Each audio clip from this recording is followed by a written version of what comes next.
क्योंकि इस संविधान जो है मनुस्मृति के आधार पर नहीं है, इसलिए उन्होंने विरोध। इमरजेंसी में देखा है किस तरह से लैंड डिस्ट्रीब्यूशन हुआ भूमिहीनों के लिए। वो दलित के नाम से नहीं था, वो भूमिहीन, उसमें अति पिछड़ा लोग, दुनिया की तमाम वो ताकतें, चाहे वो सीआईए की ताकत हो, क्योंकि अमेरिका भारत के बहुत विरुद्ध रहता था, और चाहे हमारे देश की मनुवादी ताकतें हों, वो सब एक होकर के इंदिरा जी का विरोध करने लगी। और यहाँ तक के भी उकसाने लग गए पुलिस और हमारी सशस्त्र सेनाओं को। तब इंदिरा जी ने उसको प्रिवेंट करने के लिए और भारतीय संविधान को बचाने के लिए ये जो है इमरजेंसी लगाई। तो 2 साल का ऐसा पीरियड था, उसमें बिल्कुल बंद हो गए थे मनुवादी जो जो इस तरह के एट्रोसिटीज करते थे, वो डरे पड़े थे, बिलों में घुस गए थे वो लोग। एक अघोषित इमरजेंसी ये है कि जिस तरह से मीडिया को तंग किया जा रहा है, मीडिया को अपना कठपुतली बना लिया जाता है डरा धमका करके। ये जो इमरजेंसी का पीरियड था वो 2 साल का, वो हमें दलित पिछड़े अति पिछड़ों के लिए वो एक स्वर्ण काल था।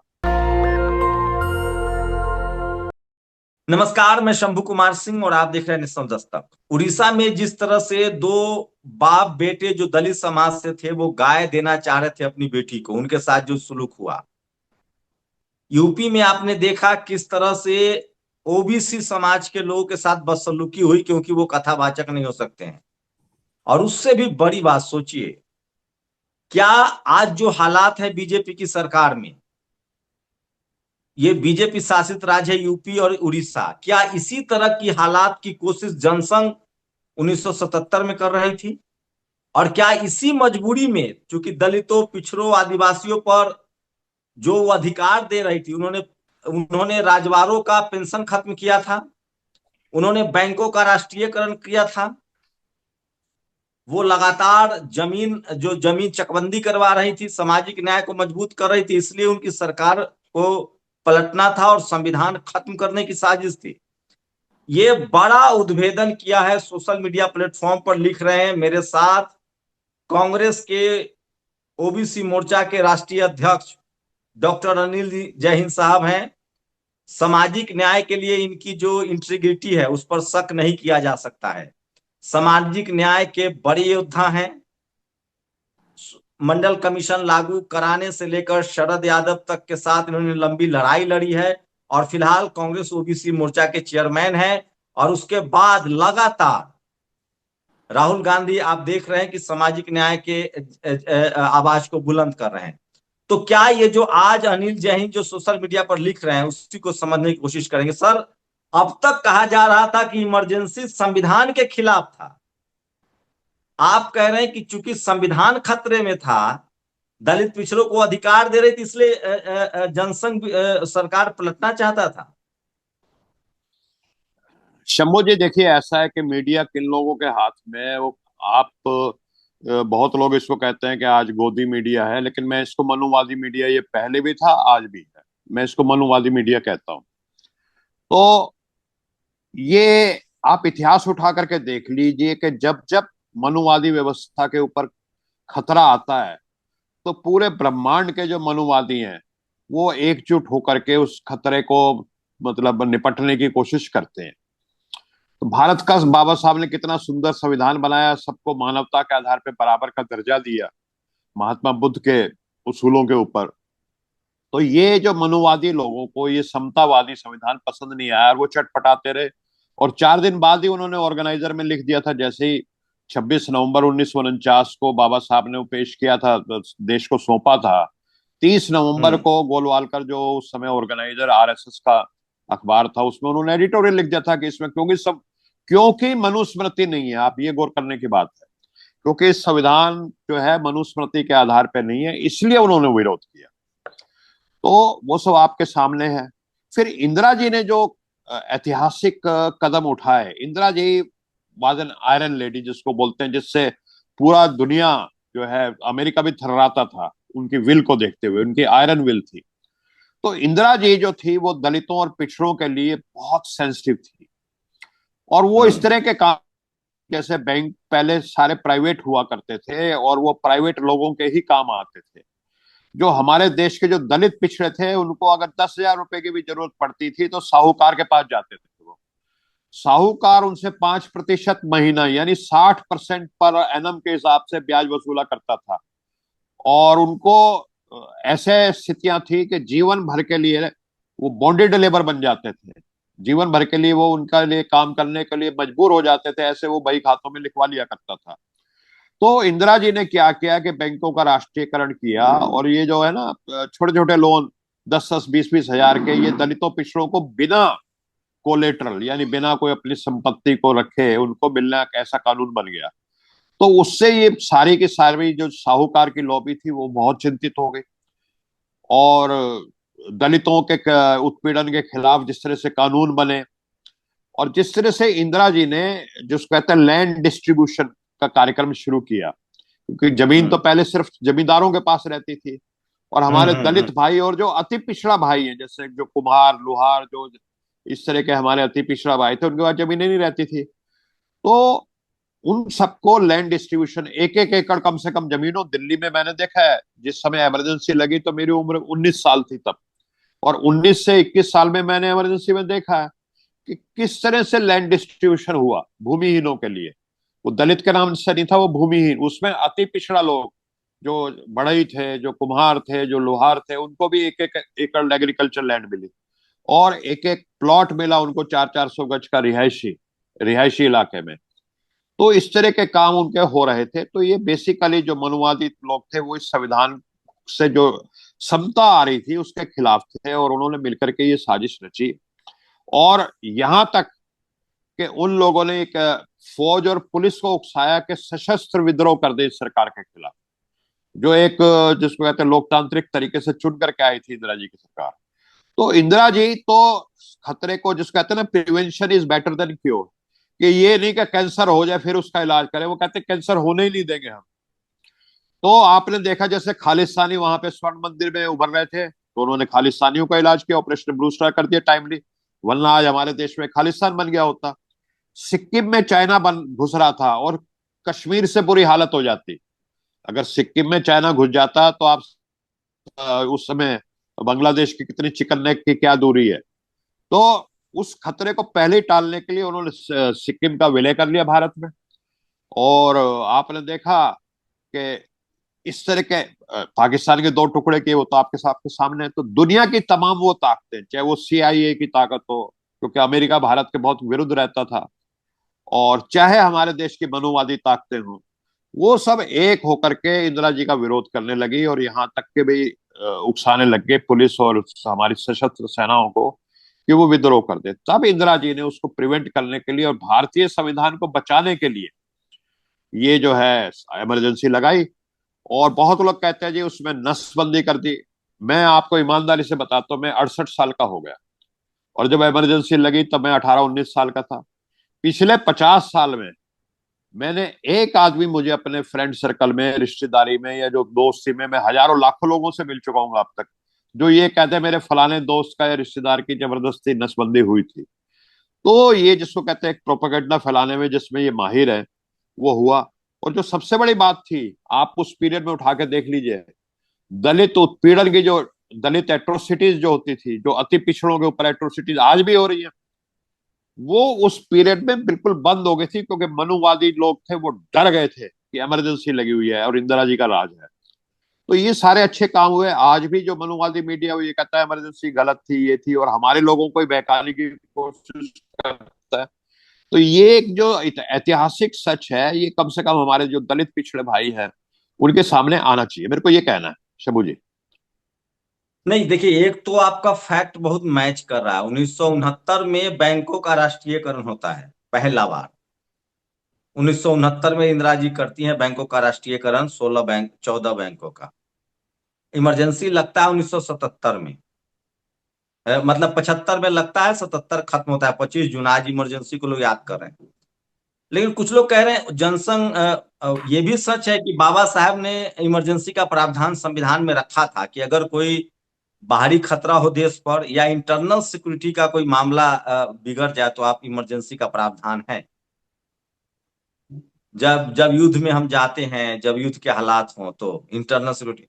तो क्या ये जो इंदिरा जी ने जो बैंकों का राष्ट्रीयकरण किया था, इससे जनसंघ नाराज था?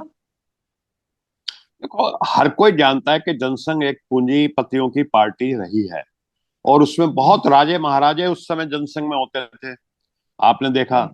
तो जिनके जो मनुवादी लोग थे, जो हजारों सालों से जिनको ये विशेष अधिकार मिले हुए थे, भी किसी भी दलित को पकड़ के बेगार लिया करते थे। इमरजेंसी से पहले अपना गांव के किसी भी दलित को बुला लेते थे, बेटा घर आ जाना, कुछ काम करना है, और उसकी कोई उसको मेहनताना कोई मजदूरी 1 रुपया भी नहीं दिया करते थे। उसको कहते थे ये तो हम्म। बेगार है, ये हमारा अधिकार है बेगार, दलितों से बेगार लेना। और जो हम्म। मैंने को आपको बताया, जो हमारे दलित पिछड़े भाई थे, वो जो साहूकार थे, उनसे कर्ज लेने को मजबूर थे, और बिल्कुल गुलाम से बदतर हर तरह का उनका शोषण होता था। मैं वो बात है, मैं अपनी जबान पे ला भी नहीं सकता इस तरह की। और जो एट्रोसिटीज, वो सारी की सारी खत्म हो गई। तो दलित और पिछड़ों के लिए मेरा मानना यह है कि वो जो पीरियड था, वैसा पीरियड वो गोल्डन पीरियड था, जिसमें जो एट्रोसिटीज थी, जो जो जो अत्याचार होते हैं दलितों के ऊपर या अति पिछड़ों के ऊपर, जो आज भी हो रहे हैं, लेकिन वो 2 साल का ऐसा पीरियड था, उसमें बिल्कुल बंद हो गए थे मनुवादी। जो जो इस तरह के एट्रोसिटीज करते थे, वो डरे पड़े थे, बिलों में घुस गए थे वो लोग। जी। क्या ये जो प्रीवी पर्स इंदिरा जी ने रोका था 1971 में, 1969 में वो राष्ट्रीयकरण कर देती है बैंकों का, उसके 2 साल बाद वो जाकर प्रीवी पर्स जो राजा महाराजा के घरों का पैसा रोक दिया था, ये इसका भी रिफ्लेक्शन था क्या? वो सब नाराज थे महाराजा लोग? बिल्कुल। क्योंकि उन्नीस सौ जो इकहत्तर में महाराजा रोका लोग गया है थे वो प्रीवी काफी। पर्स। जी जी जी जी जी। जी। देखिए, ऐसा है लोकतंत्र देश में, जब बाबा साहब का संविधान हो गया, सब बराबर हो गए, तो राजा महाराजा कहाँ रह गए? लेकिन राजा और महाराजा और जमींदार, जमींदार क्या था, जब जमीन के कानून भी बन गए, उसके बावजूद भी जो उनकी जो एक लिमिट होती है जमीन रखने की, उससे सैकड़ों गुना उनके पास जमीनें पड़ी हुई थी, जो कुत्ता बिल्ली के नाम और इसके नाम उसके नाम, बेनामी जिसको बोलते थे, वो ज्यादा थी। तो जब इंदिरा जी ने उस लैंड डिस्ट्रीब्यूशन शुरू किया, अच्छा आपको मालूम है कि मनुवादी व्यवस्था में जमीन का अधिकार तो जो ओबीसी थे उनके पास भी नहीं था। जमीन तो सिर्फ हम्म। भाई क्षत्रिय रख सकता था, उसके अलावा तो कोई रख ही नहीं सकता था। हम्म। तो जब वो लैंड डिस्ट्रीब्यूशन शुरू हुआ, तो उन लोगों के पेट में दर्द हुआ, और आज तक इस बात को लोग वहां लेकर के रोते हैं कि जी देखो, जो लैंड रीडिस्ट्रीब्यूशन हुआ उस समय बड़ा। लेकिन आज आप ये देखते हैं ना, एक इंटरमीडिएट कास्ट जितनी भी हैं, जो अपने आप को किसानी जातियां बोलती हैं, उनका हम्म। उभार इसीलिए हुआ कि लैंड डिस्ट्रीब्यूशन हुआ। अदरवाइज तो देवर टेनेंट, वो किराएदार हुआ करते थे जमीन पे, और उनको जो टोटल फसल पैदावार होती थी, उसका 1/5 से लेके 1/10 मिला करता था। बाकी तो सबका सब जो था, वो ले जाते थे, जो इसके क्या कहते हैं, जमीन के मालिक होते थे। तो आज ये इंटरमीडिएट कास्ट जो पिछड़े हैं, जिसमें यादव हैं, जाट हैं, गुर्जर हैं, हमारे कुर्मी भाई हैं, वो अगर इनकी जो इतनी अच्छी हालत है, पहले से बेहतर, मैं नहीं कहता बहुत अच्छी हालत है, लेकिन हम्म। वो कम से कम गुलामों वाली आदत हालत तो नहीं है ना। पहले तो ये ऐसे किसान थे जिनकी अपने पास जमीन अपने नाम होती नहीं थी, इनको अपनी जमीन हम्म। रखने का अधिकार मिला, और वो जमीन जो हम्म। सरप्लस निकली वो इनमें डिस्ट्रीब्यूट हुई। तो ये हम्म। जिसको कहते हैं कि अब आज की पीढ़ी इस बात को नहीं जानती कि हमारे 100 साल के जो बुजुर्ग थे, मेरा पिताजी जो था, और हमें कहा जाता था कि मिडिल क्लास के जमींदार माना जाता था, मेरा पिताजी 16 रुपए की नौकरी के लिए अंग्रेजों की फौज में भर्ती हो गया, 16 रुपए महीने। क्यों? तो ये थोड़ी था कि अंग्रेजों के प्रति उनका बहुत प्रेम था। वो इसलिए भर्ती हो गया कि पेट में जो आग थी, भूख थी, वो उनको बुझानी थी, तो अठन्नी एक अनिल अनिल अनिल जैन 50 पैसे साहब, पर डे पे। हाँ जी। आप जो पिछले 75 सालों में इस तरफ किसी का ध्यान नहीं गया था। 75 साल आजादी के हुए, 77 साल ये इमरजेंसी को लेकर जो ये जो पूरा गैप है, पिछले 75 साल से लैंड रिफॉर्म की बात हो रही थी। प्री पर्स आजादी से पहले भी, आजादी के ठीक बाद इस पर बहस शुरू हो गई थी। तो तीन जो बड़ी तारीखें हैं इमरजेंसी से ठीक पहले, 1969 में बैंकों का राष्ट्रीयकरण, 1969 में ही लैंड रिफॉर्म इंदिरा गांधी ने शुरू किया, और 1971 में 69 और 71, 69 और 71, 71 में उन्होंने प्रीवी पर्स समाप्त किया। ये तीन बड़ी तारीखें हैं जिसको आप आज कह रहे हैं। तो इमरजेंसी के खिलाफ हम सब लोग उसकी जयंती मनाते थे, बरखी मनाते थे, उस पर बात करते थे। मुझे भी लगता था मीडिया इतना इंदिरा गांधी के खिलाफ क्यों है। तो तारीख जो है, आपने जो सोशल मीडिया पर ये पूरा डिस्कोर्स शुरू किया है, उसमें अगर आप डेट डाल दे कि 1969 में लैंड रिफॉर्म शुरू हुआ, 1969 में बैंकों का राष्ट्रीयकरण हुआ, और जो सबसे बड़ा मुद्दा है जिससे इस देश के जो धन्ना सेठ नाराज थे, वो था प्रीवी पर्स, जो 1971 में इंदिरा गांधी ने, वो भूचाल आ गया था देश में। तो क्या जनसंघ का इन लोगों के साथ अट्रैक्शन था, जो उस समय के बैंकर्स थे, पूंजीपति थे, या जो लैंड के मालिक थे, या जो राजघराना और महाराजा थे? अगर ये आप आरोप लगा रहे हैं कि उनका सीधा सीधा गठजोड़ था? मैं आरोप नहीं लगा रहा, दिस इज ए फैक्ट कि जनसंघ जो है उसको आप देखिए कि उसके संस्थापक लोग कौन थे और उसको पनाह देने वाले और उसको समर्थन करने वाले शुरू में 40-50 साल जब तक ये बाबरी मस्जिद वाला मामला नहीं आया, वो कौन लोग थे? वो वही लोग थे जो मनुवादी व्यवस्था में जिनको विशेष अधिकार प्राप्त था, जो एडवांटेजेस थे, जिनके पास प्रिविलेजेस थी, और जो जिन वर्गों के लोग जो थे वो दलितों पे अत्याचार करते थे, वो वही लोग थे। तो उनको तो दर्द होना दिखे। तो इतना लंबा, इतने सालों तक आप देखिए, 75 से लेकर और अभी 2025 है, 50 साल हो गए इमरजेंसी लगे हुए। मैं आपको एक इतने चीज और दिनों में उसमें ये नैरेटिव है। एक चीज और ऐड कर दूं मैं, जो इंदिरा जी हम्म। ने 1971 में बांग्लादेश बनाया, हम्म। भारत की जो जो थ्रेट थी भारत को, दो तरफ से हम्म। थी। उसको एक तरफ हम्म। बिल्कुल काट के, और आज तक लगभग अब तक के तो मोदी जी की जो फॉरेन पॉलिसी है उसकी वजह से बांग्लादेश अब फिर हमारे खिलाफ हो गया, लेकिन 50 साल तक बांग्लादेश हमारा मित्र राष्ट्र रहा है। तो वो अमेरिका को नहीं पसंद आई, और जिस तरह से अमेरिका के 7वें बेड़े को इंदिरा जी ने धता हम्म। बढ़ाया कि मैं नहीं परवाह करती। हम्म। आप देख रहे हैं ना उसका। अब मोदी जी तो एक ही फोन में मान गए सीज फायर। इंदिरा जी ने 7वां बेड़ा बंगाल की खाड़ी में आ गया था, 2 घंटे की दूरी पे था, 2 घंटे बाद वो कलकत्ता पहुंच जाता। हम्म। लेकिन इंदिरा जी ने बिल्कुल आप उसको घबराई नहीं। अमेरिका, सीआईए क्या चाहता है, अमेरिका क्या चाहता है कि पूरे विश्व में उसकी कठपुतली सरकार रहे। अब ईरान में क्या चाह रहा है वो, अमेरिका इस समय ये चाह रहा है कि ईरान में उनकी कठपुतली सरकार बन जाए, और क्या चाह रहा है, पाकिस्तान में उनकी कठपुतली सरकार बन जाए। ठीक है ना, है। तो ऐसे ही अमेरिका चाहता था कि भारत में उनकी कठपुतली सरकार बने, और इंदिरा जी तो कठपुतली बन नहीं सकती थी, वो तो आयरन लेडी थी। तो सीआईए भी, ये जो आंदोलन चल रहा था इंदिरा जी के खिलाफ, उसमें सीआईए भी शामिल था, और नहीं, तो जो मेरा ब्रेन मेरा वॉशिंग मेरा सवाल टेक्नोलॉजी जो अमेरिकन थी। मेरा सवाल वही है अनिल जी, कि ये जी, 25, 75, 77 से लेके 2000, मतलब ये 49 साल तक, 48 साल तक ये कांग्रेस ये बात क्यों नहीं पब्लिक डोमेन में रख पाई? उसका कारण मैं बताता हूं, चलो। आज भी राहुल जी संविधान की बात कर रहे हैं, 90% जो वंचित लोग हैं हमारे दलित पिछड़े, जो आज भी आजादी के 75 साल बाद भी वंचित हैं, जिनका सुप्रीम कोर्ट में, मैं जिस समाज से आता हूं 10-15% की आबादी है हमारे समाज पूरे देश में, एक सुप्रीम कोर्ट का जज नहीं बना है। अदानी अंबानी जैसे कॉर्पोरेट जगत जो 1000 ऊपर के टॉप पे उठाना, उनमें एक नहीं पाएगा हमारा। तो आज भी हम दूध में से मक्खी की तरह बाहर फेंके हुए लोग हैं।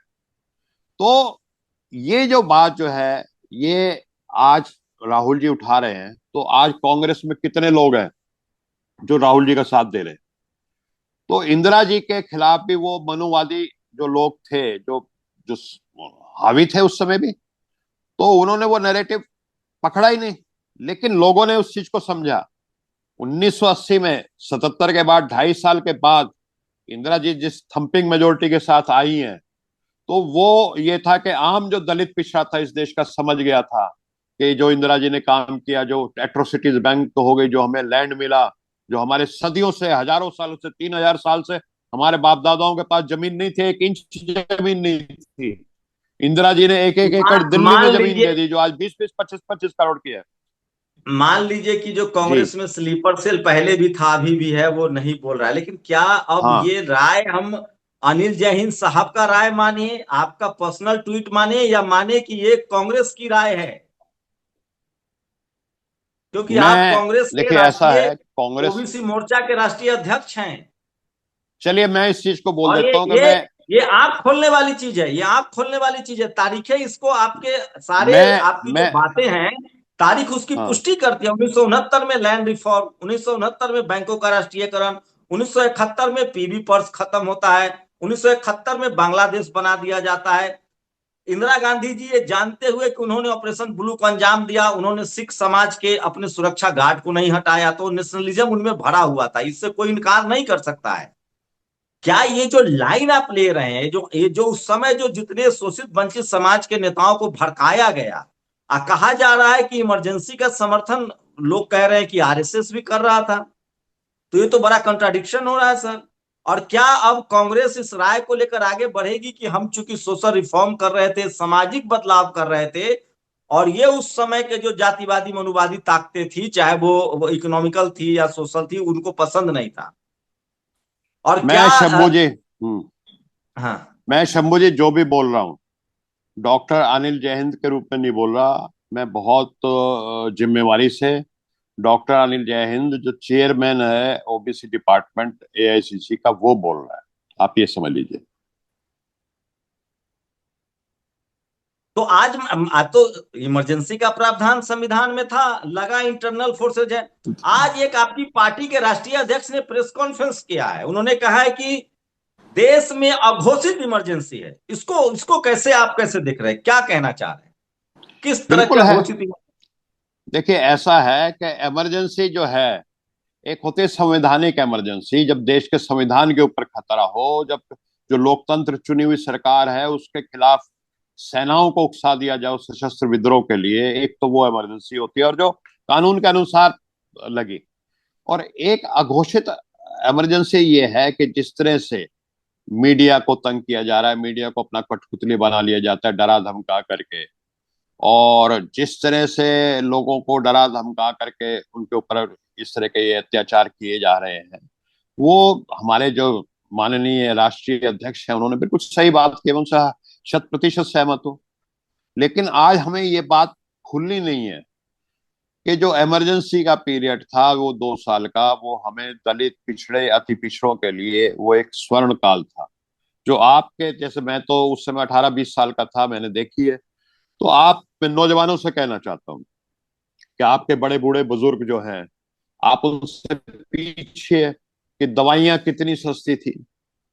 आज कैंसर का मरीज पहले ही मरे जा रहा है बेचारा, और दवाइयां इतनी महंगी कर दी गई हैं कि वो बेचारा, जिसको कहते हैं कि वैसे ही मर जाएगा वो। पहले कैसे से लोन लेते थे हमारे परिवार के, मेरे पिताजी ने 5,000 का लोन लिया था 1960 में, और जान पहचान का आदमी था, तब भी 36% सालाना उन्होंने ब्याज दिया। ठीक है, यानी 3% महीने का सैकड़े के ऊपर। तो ये सब शोषण जो था वो बैंकों के राष्ट्रीयकरण से बंद हुआ। तो वो साहूकार जिनको मतलब बैठे बैठे मौज आ रही थी, वो उन्होंने विरोध करने का ये तरीका, साथ में सीआईए मिल गया। जब सीआईए मिल गया और वो सारी शक्तियां मिल गई, जिनको ब्रेन वॉशिंग टेक्निक आती है, जिनको और चीजें आती हैं, तो वो ज्यादा इफेक्टिव हो गए उस समय। लेकिन आप अपने दोस्त रिश्तेदार में आपके भी होंगे, और मैं लाखों लोगों से आज तक मिला हूं इमरजेंसी के बाद, लाखों लोगों से, क्योंकि मैं तो पब्लिक लाइफ में हूँ। एक आदमी मुझे नहीं मिला जो ये कह दे जी मेरी जबरदस्ती नसबंदी या मेरे रिश्तेदार की किसी की जबरदस्ती नसबंदी की। यही फैला दिया। और नसबंदी का डर ऐसा बैठ गया लोगों के दिमाग में कि उन्होंने मतलब उस समय 77 में खिलाफ वोट दिया। लेकिन 2 साल के अंदर अंदर समझ में आ गई, और थम्पिंग मेजोरिटी से इंदिरा जी दोबारा वापस आई 1980 में। जी। जी जी, बस एक आखिरी सवाल, क्या ये अघोषित इमरजेंसी है जिस तरह से बीजेपी शासित उड़ीसा में दो दलित समाज के साथ हुआ, उनको जिस तरह से जानवर बनने के लिए मजबूर किया गया, ये जो कहा बीजेपी आरएसएस कहती है कि हम भाईचारा बढ़ाएंगे, और ये जो यूपी में के इटावा में जिस तरह से जो पिछड़े समाज के और दलित समाज के जो कथावाचक के साथ हुआ, इस पर क्या प्रतिक्रिया रहेगी आपकी? देखिए, मैं सिंपल ये कह रहा हूं कि इस समय मनुवाद हावी हो रहा है। इमरजेंसी में को हर जगह इंदिरा जी ने कुछ सिपाही नहीं खड़ा कर दिया था कि दलितों पे अत्याचार नहीं होगा, लेकिन कानून का खौफ था कि कानून के हिसाब से नहीं चलेंगे तो वे रगड़ दिए जाएंगे आप। ठीक है। आज मनुवादियों को कांग्रेस कानून का खौफ नहीं है। उनको लगता है कि समर्थन है। अपनी, हाँ, सैया भाई कोतवाल तो डर काहे का। भाई मनुवादी के समर्थन की जब सरकारें हैं तो हमारे ऊपर कुछ कार्रवाई होनी नहीं है। इसलिए वो बेखौफ होकर के दलितों पर अत्याचार कर रहे हैं। और ये कहते हैं ना कि उत्तर प्रदेश में ओबीसी और उसमें यादव तो भाई बहुत, जिसको कहते हैं कि बड़े सशक्त हो गए हैं। पता लग गया यादवों को भी कितने सशक्त हैं आज वो मनुवादी व्यवस्था में, जिस तरह से दो कथावाचकों के साथ हुआ। जी जी जी, बहुत शुक्रिया। तो अनिल जय हिंद साहब, जो ओबीसी मोर्चा के राष्ट्रीय अध्यक्ष हैं, उन्होंने कहा है कि मैं ओबीसी राष्ट्रीय अध्यक्ष के नाते कह रहा हूं कि इमरजेंसी का जो पूरा इमरजेंसी के दौरान संविधान को खतरा था, इंदिरा गांधी को संविधान बचाना था, और संविधान में जिस तरह से उन्होंने लैंड रिफॉर्म 1969 में लागू किया, बैंकों का राष्ट्रीयकरण किया, और 1971 में जिस तरह से उन्होंने पीवी पर्स खत्म किया, इन सब वजहों से जो जो इस देश का जो वो तबका जिसका प्रिविलेज था मनुस्मृति में, वो नाराज था और इंदिरा देश के संविधान बदलने की कोशिश थी। इन्होंने एक बड़ा आरोप लगाया आरएसएस पर कि आरएसएस ने संविधान लागू होने से पहले ही कह दिया था कि ये संविधान हमें मंजूर नहीं है। सबको पता है, करपात्री महाराज ने विरोध किया संविधान को लेकर, संसद का घेराव हुआ, बाबा साहब अम्बेडकर का आरएसएस ने विरोध किया। आज वही राष्ट्रीय अध्यक्ष खड़गे साहब ने आरोप लगाया है कि हम तो संवैधानिक प्रावधान के तहत इमरजेंसी लगाए थे, आज अघोषित इमरजेंसी है और दलित पिछड़ों पर अत्याचार हो रहा है। तो कांग्रेस ने बड़ा स्टैंड लिया है और तारीखें इस बात की पुष्टि करता है, क्योंकि कुछ बड़े फैसले इंदिरा जी ने, जिसमें 4 बड़े फैसले हैं, चाहे वो लैंड रिफॉर्म हो 1969, चाहे वो बांग्लादेश का बंटवारा हो 1971, पीवी पर्स महाराजाओं का जो मोटा माल पहुंचता था वो खत्म करना 1971, और उसके बाद बैंकों का राष्ट्रीयकरण हो 1969। तो ये 4 बड़े फैसले इंदिरा गांधी जी के थे इमरजेंसी से ठीक पहले। तो क्या संविधान बदलने की कोई साजिश हो रही थी जिसके बाद इंदिरा गांधी जी को इमरजेंसी लगाना पड़ा? आप लोग की राय बहुत जरूरी है। शुक्रिया सर इस बातचीत के लिए। जय भीम, जय संविधान। दस्तक की आपसे गुजारिश है कि अगर इसको बचाना चाहते हैं तो नेशनल दस्तक को सब्सक्राइब करने के लिए रेड कलर के सब्सक्राइब बटन को दबाएं, फिर बेल आइकन की घंटी दबाएं। नेशनल दस्तक को बचाने के लिए बहुत जरूरी है कि हर खबर को शेयर करें, लाइक करें, कमेंट जरूर करें।